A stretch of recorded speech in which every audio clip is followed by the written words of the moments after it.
하지만 차별금지법이 성소수자들의 차별에 대해서만 논하고 있는 법안은 아니잖아요, 그죠? 그렇죠. 중요한 부분이 바로 여기입니다. 지금 우리가 이야기하고 있는 차별금지법은 포괄적 차별금지법이에요. 성차별이나 장애, 나이와 같은 특정한 차별 사유가 아닌 모든 차별 사유들에 대해 금지하는 거죠. 그러면은 성적 지향은 그 수많은 차별 사유들 중에 하나일 뿐이고요. 네, 그렇죠. 그러면 그 차별 사유에는 어떤 게 또 있을까요? 차별 사유 엄청나게 많죠. 일단 성적 지향은 동성애뿐만 아니라 이성애, 양성애, 무성애 등등 되게 다양한 지향을 포함하고 있는 개념이에요. 그 외에 학력이나 가족 형태 및 가족 상황, 임신 또는 출산, 혼인 여부 등이 차별 사유에 있습니다. 물론 용모나 신체 조건, 사회적 신분과 같은 우리 주변의 흔한 차별들도 포함이 되고 출신 민족 및 출신 국가에 대한 차별도 금지하기 때문에 난민이나 외국인 노동자에 대한 차별도 금지되어 있다고 볼 수 있습니다. 그 외에도 엄청 많아요. 명시되어 있는 것만 열 몇 개나 되는데 여기에 나와 있지 않은 차별도 많이 존재하겠죠? 씁쓸한 부분이네요. 그렇다면 우리나라의 차별금지 법안 통과에 있어서 가장 크게 대립 중인 부분은 차별 사유에 성적 지향 항목을 넣느냐 마느냐의 문제라고 할 수 있을 텐데요. 여기에 대해 좀 더 얘기를 나눠보도록 하죠. 아무래도 종교단체라는 반대파가 뚜렷하게 존재하다 보니까 더욱 논란이 되고 있는 것 같은데요. 맞나요? 맞습니다. 진짜 장난 아니게 치열하죠. 반박의 수위가 생각보다 굉장히 강합니다. 한국기독교총연합회 전 홍재철 대표는 소수의 동성애자와 1200만 성도의 기독교 중 하나를 택해야 할 것이라는 인터뷰도 했습니다. 포커스가 이미 동성애에 맞춰져 있네요. 그렇다면 그들이 문제시하는 것은 차별금지법 자체가 아니라 차별금지법에 성적 지향 항목이 들어간 것인가요?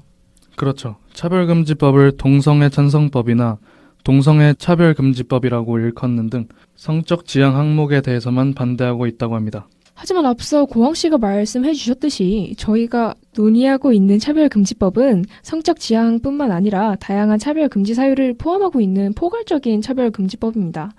논란이 동성애에 초점이 맞춰지다 보니까 정말로 막 차별금지법이 동성애 찬성 법안이 된다라고 생각하시는 분들도 계시는 것 같은데 아닙니다. 차별금지법은 성적 지향을 비롯한 다양한 차별에 대해 금지하고 있는 법입니다. 성적 지향 부분에 대해서만 한정되어 논의되는 담론도 바뀌어야 한다고 생각합니다. 우리 사회에 존재하는 다양한 차별에 대해 논하기 위한 법안인데 큰 목소리에 묻혀 다른 차별이 묻히면 안 되니까요. 지금까지 차별금지 법안에 대해서 기본적인 것을 말씀하시던 두 분이 이제 자신들의 생각을 말하기 시작하셨네요. 좋습니다. 그렇다면 다시 한번 두 분께 한번 묻고 싶은 게 있는데요. 성적 지향이라는 특정 항목에 대해서 계속해서 문제가 되고 있는 것이라면 이 항목을 배제하는 법안의 통과는 어떻게 생각하십니까? 이 항목에서 계속해서 반대가 일어난다면 이 부분을 삭제하면 통과가 쉬워지지 않을까 하는 게 제 생각인데. 성적 지향 항목을 뺀다는 것은 좀 무리한 생각 같네요. 법적 항목에서 성적 지향에 대한 차별을 고의적으로 배제한다는 것은 마치 성소수자가 차별의 대상이 되어도 정부 차원에서는 보호할 의지가 없다는 결정처럼 사회적으로 간주될 위험이 있으니까요. 맞습니다. 제가 성소수자에 대해서 어떤 인식을 가지고 있던 그건 국가가 관여할 수 있는 문제가 아닙니다. 그러나 이렇게 생각하는 개인의 행위가 타인의 자유를 침해하는 것이 말이 안 된다는 거예요.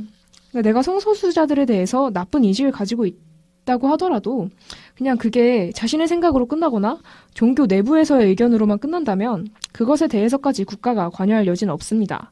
우리나라는 사상의 자유, 종교의 자유가 있으니까요. 하지만 그것을 공론화하여 성소수자들에게 대한 공격을 수면 위로 끌어올리는 것에 대해서는 국가가 금지할 수 있다는 것입니다. 그러한 행위는 명백한 차별 행위니까요. 그렇군요. 그러면 연수 씨의 말씀은 요약한다면 자신이 성소수자들에 대해서 어떤 생각을 가지던 그것은 개인의 자유이지만 공적인 자리에서 그걸 이유로 불이익을 주거나 차별하는 것은 옳은 행동이 아니라는 것이군요.